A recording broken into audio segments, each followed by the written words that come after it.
வணக்க மக்களே, இது ஆச்சரியங்களின் அணிவகுப்பு 12 டக்கர். நம்ம தமிழ்நாட்டில் பாரம்பரியமான வரலாற்று சிறப்புகள் கொண்ட இடங்கள் நிறையவே இருக்கு. அதுல ஒன்று தான் தரங்கம்பாடி. அதை பத்தின 12 டக்கரான தகவல்கள் உங்களுக்காக. காரைக்காலுக்கு வடக்கே 15 கிலோமீட்டர் தூரத்துல இந்த தரங்கம்பாடி அமைஞ்சிருக்குங்க. வங்கக்கடல் ஓரமா இருக்கிற இந்த மீனவ கிராமம் ஒரு காலத்துல வேற லெவல்ல இருந்திருக்கு. ஹிஸ்டரி பயங்கரமா இருக்குமோ. இப்பதான் இந்த ஊருக்கு பேரு தரங்கம்பாடி. 2000 வருஷங்களுக்கு முன்னாடி இந்த ஊரோட பேரு பொறையாறு. அகநானூறு புறநானூறுல பாடல்கள்ல இந்த ஊரை பத்தி மென்ஷன் பண்ணிருக்காங்க. அடேங்கப்பா. அந்த காலத்துல பாத்தீங்கன்னா தமிழ்நாட்டோட மிகப்பெரிய துறைமுகமா இந்த தரங்கம்பாடி இருந்திருக்கு. பெரியன் கிளான் அப்படின்றவர் ஆட்சி செஞ்சிருக்காருங்க. பல தூர தேசத்துல இருந்து இங்க வாணிபம் செஞ்சிருக்காங்க. அப்படிப்பட்ட கடற்கரை இப்ப எப்படி இருக்கு தெரியுமா? So sad. தரங்கம்பாடி இந்த பேருக்கான அர்த்தம் என்ன தெரியுமா? தரங்கம் அப்படின்னா அலைகள்னு மீனிங். அப்புறம் பாடி அப்படின்னா பாடுற இடம்னு அர்த்தம்.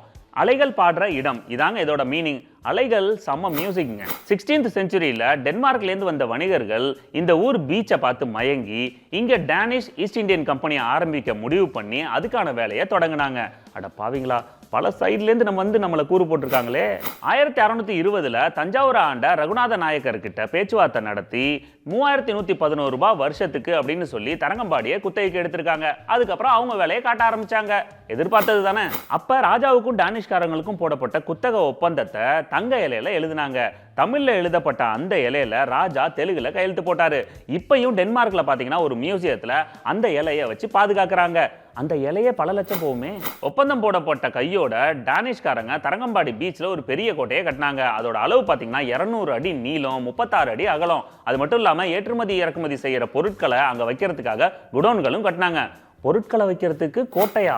கடற்கரைன்றதுனால கடல் அரிப்பு இருக்கும்னு அகலிகள் அப்புறம் சவர்கள் கட்டினாங்க. அது மட்டும் இல்லாம டேனிஷ் வீரர்கள் தங்கறதுக்காக ரூம்ஸ் அப்புறம் அங்க பீரங்கிகள்லாம் கூட எழுந்திருக்கு. முழுக்க இது டேனிஷ் கட்டுமானத்துல கட்டப்பட்ட கோட்டை. ஒரு தடவை போய் பாருங்க, செம்மையா இருக்கும். 17th செஞ்சுரியில நிறைய டேனிஷ் வீரர்களும் வணிகர்களும் இறந்து போறாங்க. அவங்கள புதைக்கிறதுக்காக மிகப்பெரிய கல்லறையை அங்க கட்டினாங்க.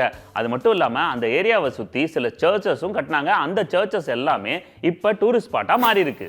இந்தியாலேயே ஃபர்ஸ்ட் பிரிண்டிங் பிரஸ் கொண்டு வந்தது தரங்கம்பாடியில தாங்க.